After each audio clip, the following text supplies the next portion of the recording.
1959 में सितंबर के मंथ में 4 इंटरनेशनल कंपनीज के साथ मिलकर एक रिफाइनरी बनाने का प्लान बनाया। सिर्फ एक वन एंड ओनली कंपनी थी जिसने 2023 की पॉलिसी साइन की। यहाँ पर ये कंपनी के लिए काफी बड़ा एडवांटेज रहेगा और इस कंपनी को सबसे पहले अपने इंसेंटिव्स और एडवांटेजेस मिलने की एक्सपेक्टेशन है। लेकिन ये पांचों रिफाइनरीज जो कि पाकिस्तान में मौजूद है, ये सबसे छोटी कैपेसिटी रखने वाली रिफाइनरी कंपनी। ये प्रॉफिट भी सिर्फ कागजात पर है, लेकिन अभी रिसीवेबल्स में इनके पैसे फंसे हुए हैं। अस्सलाम वालेकुम गाइस, मैं शुएब, आप देख रहे हैं B1 बिलियनर यूट्यूब चैनल, जहां हम डेली बेसिस पर पाकिस्तान स्टॉक एक्सचेंज से रिलेटेड आपके लिए न्यूज, अपडेट्स, एनालिसिस कंपनी से शेयर करते हैं। तो आप जल्दी से हमारा मेन चैनल B1 बिलियनर और इसी तरह हाफिज मोहम्मद शेख यूट्यूब चैनल भी सब्सक्राइब कर लें। और इसके साथ साथ एक व्हाट्सएप की कम्युनिटी का लिंक जो कि इसी वीडियो के डिस्क्रिप्शन में मौजूद है, जिसको फॉलो करके हमारी कम्युनिटी का भी हिस्सा बन सकते हैं। इसके साथ साथ एक नजर हमारे ये प्रीमियम ग्रुप पे प्रॉफिट्स पर डालें। तो अगर आप भी ऐसे प्रॉफिटेबल सिग्नल्स और एक ही ग्रुप में ये तमाम फैसिलिटीज अवेल करना चाहें तो आप हमसे इसी व्हाट्सएप नंबर पर रब्ता कर सकते हैं। और इसके साथ साथ FBR टैक्स रिटर्न, ज़कात stamp paper, mutual fund account, broker account और CDC इन्वेस्टर अकाउंट, इस तरह की बहुत सारी फैसिलिटीज आपको मिलती हैं। तो हमसे इसी व्हाट्सएप नंबर पर रब्ता कर सकते हैं। तो चलिए वीडियो को स्टार्ट करते हैं।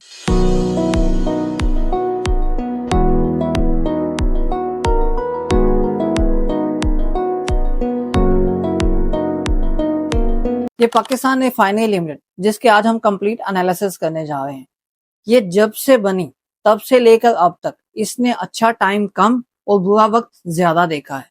इसी के साथ साथ पाकिस्तान रिफाइनरी लिमिटेड 2023 की पॉलिसी को एक्सेप्ट करने वाली एक वन एंड ओनली कंपनी थी। वो सिर्फ इकलौती कंपनी होने की वजह से ही रिफाइनरी पॉलिसी फ्लॉप हो गई, क्योंकि और किसी कंपनी ने इसको एक्सेप्ट ही नहीं किया। अब 2026 की पॉलिसी आई। 2026 की पॉलिसी में आपको काफी चेंजेस देखने को मिली और इवन इसकी जो प्रोडक्शन कैपेसिटी है वो भी डबल होने जा रही है, यूटिलाइजेशन एनहांस होने जा रही है। तो आखिर इस कंपनी के साथ होगा क्या?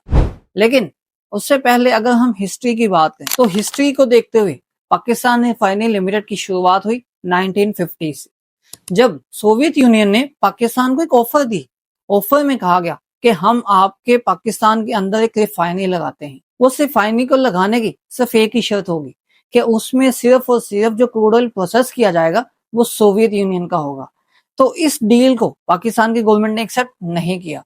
वहां पर घास नहीं डाली तो पाकिस्तान ने 1959 में सितंबर के मंथ में 4 इंटरनेशनल कंपनीज के साथ मिलकर एक रिफाइनरी बनाने का प्लान बनाया, जिसमें Burma Oil Company, California Texas Oil Corporation, Shell Petroleum and Standard Vacuum Oil, तो इन्हीं 4 कंपनीज की कोलैबोरेशन के साथ पाकिस्तान में लोकल बेस एक रिफाइनरी बनाई गई, जो कि 1960 में पाकिस्तान रिफाइनरी लिमिटेड इनकॉर्पोरेट हुई और 1962 में इसने अपनी ऑफिशियल प्रोडक्शन स्टार्ट की। इसकी अगर कैपेसिटी की बात करें तो वो 1.2 मिलियन टन पर एनम के अकॉर्डिंग इसकी कैपेसिटी थी, जो कि टाइम टू टाइम बढ़ती गई और इस टाइम पर 2.13 मिलियन टन इसकी कैपेसिटी इस टाइम पर मौजूद है, जो कि capacity 50,000 barrels of oil per day की बनती है। तो सेम ऐसे ही 2015 का वक्त आता है जब कंपनी राइट शेयर्स इशू करती है और आइसोमराइजेशन प्लांट की कमीशनिंग करती है, जिसके थ्रू पेट्रोल की प्रोडक्शन, उसकी कैपेसिटी इंक्रीज हो जाती है। तो 2019 में शेल पेट्रोलियम, जो कि यूके की कंपनी है, जो कि PRL में ओनरशिप रखती थी, PRL की अपग्रेडेशन का सोचा गया और PSO ने उस टाइम पर 52.68% की स्टेक होल्डिंग एक्वायर करके इसका स्टेक हासिल कर लिया। और इस टाइम पर इसका जो टोटल स्टेक है, इस टाइम पर भी PSO इसको हैंडल कर रही है। PSO एक पेरेंट कंपनी बन चुकी है पाकिस्तान रिफाइनरी लिमिटेड की, with stake holding of 63.56% stake. इस टाइम पर पाकिस्तान रिफाइनरी लिमिटेड अपनी 80% की कैपेसिटी ऑफ यूटिलाइजेशन पर चल रही है। तो इतनी कैपेसिटी ऑफ यूटिलाइजेशन एक हैंडसम यूटिलाइजेशन है। लेकिन ये पांचों रिफाइनरीज जो कि पाकिस्तान में मौजूद है, ये सबसे छोटी कैपेसिटी रखने वाली रिफाइनरी कंपनी है। तो हमारे जहन में बहुत सारे क्वेश्चंस आते हैं, मोस्ट इंपोर्टेंट, कि ये PRL अपनी कैपेसिटी को बढ़ा क्यों नहीं, कि यूटिलाइजेशन ही बढ़ा ले। लेकिन आपको पता है इसकी जो डिजाइन कैपेसिटी है वो 50,000 barrels per day of oil की ही है और ये 80% की ऑलरेडी यूटिलाइजेशन पर चल रही है, जो कि ये अपनी मजीद यूटिलाइजेशन बढ़ा ही नहीं सकते। और मोस्ट इंपोर्टेंट, जिस तरह के फर्नेस ऑयल जो कि तकरीबन 30 से 35% ज्यादा बनता है, जिसकी वजह से ये अपनी यूटिलाइजेशन को मजीद इंक्रीज भी नहीं कर सकते। पाकिस्तान रिफाइनरी लिमिटेड इस टाइम पर भी पार्शियली यूरो 2 स्टैंडर्ड पर चल रही है, जो कि ये स्टैंडर्ड बहुत लो है। इंटरनेशनली देखें तो यूरो 5 के स्टैंडर्ड्स को फॉलो किया जा रहा है और उसी पर इंटरनेशनल रिफाइनरीज चल रही हैं। तो पाकिस्तान रिफाइनरी लिमिटेड को आने वाली कुछ मुश्किलात में से एक सबसे बड़ी वो है उसका फर्नेस ऑयल का बोटलनेक होना। अब ये फर्नेस ऑयल बेसिकली है क्या? जब क्रूड ऑयल रिफाइन करती हैं रिफाइनरी कंपनीज, तब कुछ मेजर प्रोडक्ट्स बनती हैं जिसमें पेट्रोल, डीजल और इसी तरह फर्नेस ऑयल बनते हैं। फर्नेस ऑयल जो कि इस टाइम पर पाकिस्तान रिफाइनरी लिमिटेड का 30 से 35% बनता है, जो कि ये 30 से 35% बनने के साथ साथ अब इतनी यूटिलाइजेशन रही ही नहीं कि इतना इसको सेल आउट किया जाए। पहले ये सेल आउट हो जाता था, जो कि सिर्फ पावर जनरेशन कंपनी इसको बाय करती थी, जिस तरह के hub power company furnace oil पर चलती थी और बिजली बनाती थी। लेकिन अब ये टोटल बंद हो चुकी है और इस तरह बहुत सारी पावर जनरेशन कंपनीज टोटली या तो हाइडल प्रोजेक्ट और सेम ऐसे ही कोल, RLNG पर शिफ्ट हो चुकी हैं। तो फर्नेस ऑयल की यूजेज बहुत कम हो चुकी है, जिससे इनके जो कैपेसिटी टैंक्स हैं वो काफी ज्यादा फुल हो चुके हैं। तो उस फ्लो को आउट होने से रोकने के लिए इनको अपनी कैपेसिटी को स्लो करना पड़ता है, जो कि इस टाइम पर ये यूरो 2 स्टैंडर्ड पर चल रहे हैं। तो इसीलिए इनकी जो फर्नेस ऑयल की प्रोडक्शन की परसेंटेज है वो काफी ज्यादा है, जो कि इस कंपनी के लिए सबसे बड़ा खतरा और सबसे बड़ा प्रॉफिट की राह में रुकावट है। तो सेकंड सबसे बड़ा जो डिसएडवांटेज, जो डिफिकल्टी है, वो है lack of deep conversion, mean के आइसोमेराइजेशन और हाइड्रोक्रैकिंग। हाइड्रोक्रैकिंग बेसिकली एक ऐसा यूनिट है जो कि पाकिस्तान रिफाइनरी लिमिटेड के पास मौजूद ही नहीं। इसका जो मेन पर्पस होता है, काम होता है, वो होता है लो मार्जिन फर्नेस ऑयल है उसको टोटली कन्वर्ट करना इनटू हाई स्पीड डीजल और पेट्रोल, जो कि यूरो 5 के स्टैंडर्ड की बनती है। तो हाइड्रोक्रैकर इस कंपनी के पास मौजूद नहीं और इसी तरह ये कंपनी आइसोमेराइजेशन प्रोसेस के थ्रू अपना जो क्रूड ऑयल है उसको रिफाइन मोस्टली नहीं कर पाती, जिसकी वजह से फर्नेस ऑयल ज्यादा बनता है। इसीलिए यहाँ पर अपग्रेडेशन की जरूरत पड़ी। तो अपग्रेडेशन होने की वजह से जो हाइड्रोक्रैकर यूनिट्स भी लगेंगे, उससे भी कंपनी को काफी ज्यादा फर्नेस ऑयल को डीजल और पेट्रोल में कन्वर्ट करने का मौका मिलेगा, जो कि इसके मार्जिन को काफी बेहतर करेगा और इसकी एफिशिएंसी को 100% की कैपेसिटी ऑफ यूटिलाइजेशन पर ला सकता है। तो पाकिस्तान रिफाइनरी लिमिटेड के सबसे बड़ी मुश्किल एक और भी है, जो कि है इनका हाइड्रो स्कीमिंग प्लांट। वो प्लांट इनकी जो एफिशिएंसी कॉस्ट है उसको बहुत ही लो कर देता है। इनके फाइनेंस कॉस्ट, इनके बाकी एक्सपेंसेस इंक्रीज हो जाते हैं।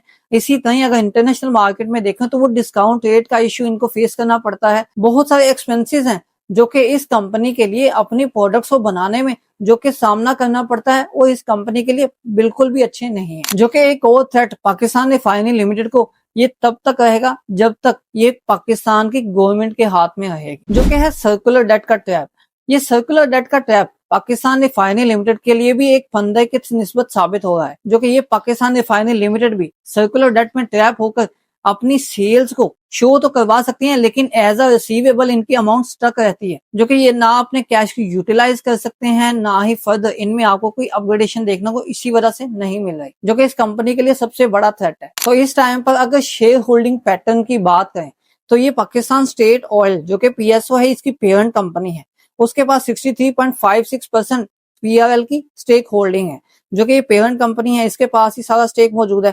सेम ऐसे ही जनरल पब्लिक और लोकल रिटेल इन्वेस्टर्स जो हैं उनके पास 24.34% के आसपास इनकी परसेंटेज ऑफ शेयर होल्डिंग मौजूद है।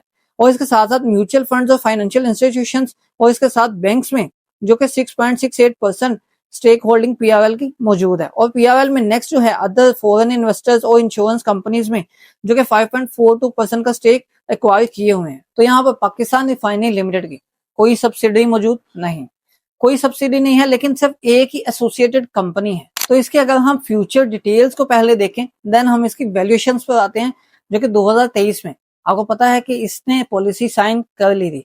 सिर्फ एक वन एंड ओनली कंपनी थी जिसने 2023 की पॉलिसी साइन की। यहाँ पर ये कंपनी के लिए काफी बड़ा एडवांटेज रहेगा और इस कंपनी को सबसे पहले अपने इंसेंटिव्स और एडवांटेजेस मिलने की एक्सपेक्टेशन है। जिस तरह के PM ऑफ पाकिस्तान की तरफ से जो रिफाइनरी पॉलिसी है वो अप्रूव हो चुकी है और उसको as soon as possible implement करवाने के लिए भी हिदायत जारी हो चुकी हैं।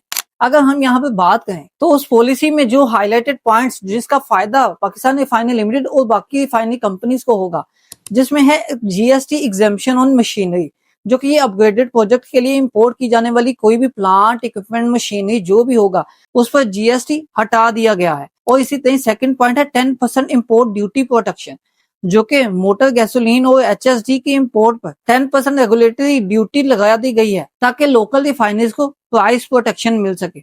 और इसी के साथ ही 7 ईयर्स इंसेंटिव फ्रेमवर्क भी लॉन्च कर दिया गया, जो कि गवर्नमेंट ने 7 साल का इंसेंटिव पैकेज दिया है रिफाइनरी कंपनीज को। लेकिन उसकी शर्त यह है कि 90 डेज के अंदर अंदर जो रिफाइनरीज हैं वो ओग्रा के साथ मिलकर अपग्रेड एग्रीमेंट साइन कर लें, तो वो ये 7 डेज इंसेंटिव फ्रेमवर्क में ऐड हो जाएंगे, जो कि काफी रिफाइनरीज अब इसी तरफ आ रही हैं। अगर हम स्पेशली पाकिस्तान रिफाइनरी लिमिटेड की बात करें तो पाकिस्तान रिफाइनरी लिमिटेड की जो कैपेसिटी एक्सपेंशन है वो इनकी capacity 50,000 barrels per day of oil से बढ़कर 1 lakh barrels per day of oil की जा रही है। मतलब इनकी कैपेसिटी एक्सपेंशन के थ्रू डबल हो जाएगी। और इसी के साथ साथ डीप कन्वर्जन कम्प्लेक्स मीन के जो हाइड्रो क्रैकर और डीप कन्वर्जन प्लांट है वो लगाए जा रहे हैं, जो कि ये फर्नेस ऑयल प्रोड्यूस होता है उससे भी ये मजीद हाई क्वालिटी यूरो 5 स्टैंडर्ड का जो डीजल और पेट्रोल है वो जनरेट कर पाएंगे। इसके साथ साथ ईपीसी पार्टनर मीन के पाकिस्तान रिफाइनरी लिमिटेड जो है वो चाइनीज इंजीनियरिंग फर्म जो कि सीएनसीईसी और सिनोपैक फीड के साथ इंजीनियरिंग और प्रोक्योरमेंट कॉन्ट्रैक्ट्स पर निगोशिएशन फाइनलाइज कर रही है, जो कि ये भी कंपनी के लिए काफी बेहतर रहेगा। तो इसी के साथ ही पाकिस्तान रिफाइनरी लिमिटेड जिसकी कैपेसिटी 3 लाख से कम ही होगी, जिस तरह के 3 लाख कैपेसिटी कम है अगर barrels per day of oil के अकॉर्डिंग, तो उसको 7.5% ड्यूटी प्रोडक्शन कैटेगरी में रखा जाएगा। तो पाकिस्तान रिफाइनरी लिमिटेड उस कैटेगरी में आएगी। वैसे तो कोई रिफाइनरी पाकिस्तान में ऐसी मौजूद नहीं होगी जो कि इस कैटेगरी में ना आए, लेकिन इस टाइम पर अगर हम बात करें तो पाकिस्तान की रिफाइनरी जिसका volume 50,000 barrels per day of oil से इंक्रीज होकर 1 lakh barrels per day of oil तक आ जाएगा, जो कि पाकिस्तान रिफाइनरी लिमिटेड की कैपेसिटी तो डबल होगी। आपको पता है जो कैपेसिटी आधी अगेन डबल होनी है, 50,000 barrels per day of oil की कैपेसिटी वो एफिशिएंट कैपेसिटी होगी, तो उसमें जो मार्जिन है वो काफी बेहतर रहेंगे as compare to previous utilisation. लेकिन अब चूंकि हाइड्रो क्रैकर भी इंस्टॉल किए जाएंगे जिससे जो फर्नेस ऑयल है उसको मजीद एनहांस पेट्रोल और डीजल में कन्वर्ट किया जाएगा यूरो 5 स्टैंडर्ड के, तो वो भी रिफाइनरीज के लिए मार्जिन जो कि ओल्ड रिफाइनरी के तौर पर चल रही थी उसके मार्जिन मजीद इंक्रीज कर देंगे। तो आपको पॉलिसी 2026 के बाद अपग्रेडेशन कंप्लीट होने के बाद इसके जो मार्जिन हैं, इसके जो प्रॉफिट हैं इस टाइम पर आपको जो नजर आ रहे हैं उसमें 120 से 140% का इंक्रीज देखने को मिलेगा। तो यहाँ अगर मैं आपको थोड़ी सी डिटेल बताऊं तो 12 ट्रेलिंग मंथ्स के डाटा के अकॉर्डिंग 308 बिलियन रुपीस की इसकी सेल्स हुई थी, जो कि 12 बिलियन रुपीस इसका प्रॉफिट आफ्टर टैक्स मीन के नेट प्रॉफिट बना, जो कि यही सेल्स 2025 के कंप्लीट ईयर में भी थी और यही सेल्स 2024 में भी थी। लेकिन 2025 में यही सेल्स होने के बावजूद कंपनी को काफी ज्यादा लॉस हुआ, जो कि 7.18 रुपीस की माइनस में ईपीएस आई थी पूरे 2025 के साल की। तो आप देख सकते हैं कि कितना डिफरेंस आता है। अब यहाँ पर 2026 के थर्ड क्वार्टर में कंपनी की सेल्स इंक्रीज हुई, थोड़ी सी एफिशिएंसी प्रॉफिटेबिलिटी इंक्रीज देखने को मिला, जिससे आपको प्रॉफिट देखने को मिला। और सिर्फ पाकिस्तान रिफाइनरी नहीं बल्कि अगर सिनर्जी को देखें जो कि लोवेस्ट कैपेसिटी ऑफ यूटिलाइजेशन पर चल रही है उसका भी प्रॉफिट इसी तरह इंक्रीज देखा गया। लेकिन ये प्रॉफिट भी सिर्फ कागजात पर है, लेकिन अभी रिसीवेबल्स में इनके पैसे फंसे हुए हैं और ये कोई ऐसा कोई हैवी प्रॉफिट नहीं है कि कंपनी के अंदर कोई ऐसी चीज आ गई है कि कंपनी एकदम से इतना ज्यादा प्रॉफिट कमाने लग गई, ऐसी कोई बात नहीं थी। अपग्रेडेशन के बाद ये चीज आपको नजर आएगी। तो कंपनी काफी सालों से लॉसेस बर्दाश्त करती रही, सम टाइम किसी एक आधे साल में प्रॉफिट आता था फिर अगेन कंपनी लॉस में आती गई। अब इसी चीज को देखते हुए पाकिस्तान की गवर्नमेंट ने रिफाइनरी पॉलिसी को अनाउंस कर दिया था और उसको अप्रूव कर लिया। रिफाइनरी पॉलिसी को देखते हुए जो पाकिस्तान की कैपेसिटी के अकॉर्डिंग 5वीं छोटी कंपनी, सबसे छोटी refinery company Pakistan Refinery limited, इस पर क्या असर आ सकता है, इसकी कैपेसिटी डबल होने के बाद इस पर क्या इंपैक्ट आएगा, आप अपनी राय कमेंट सेक्शन में लाजमी दें। आपको ये स्टॉक कैसा लगता है, इस स्टॉक के बारे में भी आप बताना बिल्कुल भी ना भूलें। आपको वीडियो कैसी लगी, वीडियो को लाइक और दोस्तों के लिए शेयर करें। मजीद ऐसी वीडियोस को देखने के लिए इस चैनल को सब्सक्राइब करें।